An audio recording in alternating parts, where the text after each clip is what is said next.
ভারতের পশ্চিমবঙ্গে এক নারী পঞ্চায়েত প্রধানকে বাংলাদেশি আখ্যা দিয়ে পদ থেকে অপসারণ করা হয়। তার বিরুদ্ধে অভিযোগ করা হয় তিনি ভুয়া নথি পেশ করে ভারতীয় নাগরিকত্ব নেন। তবে পঞ্চায়েত সদস্যের পদ খারিজ করলেও তার বিরুদ্ধে অনুপ্রবেশ অভিযোগে পুলিশ কি পদক্ষেপ নিয়েছে তা এখনও জানা যায়নি।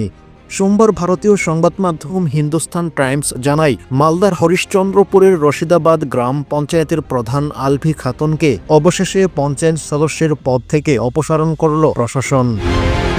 লাভলির ওবিসি সার্টিফিকেট আগেই বাতিল করে মহকুমা প্রশাসক। স্থানীয় জেলা প্রশাসন সূত্র বলে লাভলি খাতুনকে পঞ্চায়েত সদস্য ও পঞ্চায়েত প্রধানের পদ থেকে অপসারণ করা হয় এবং ওসিবি সার্টিফিকেট খারিজ করার পর লাভলির পঞ্চায়েত সদস্য এবং পঞ্চায়েত প্রধানের পদ যাওয়াটা শুধু আনুষ্ঠানিকতা ছিল। তিনি বাংলাদেশি নাগরিক বলে অভিযোগ রয়েছে।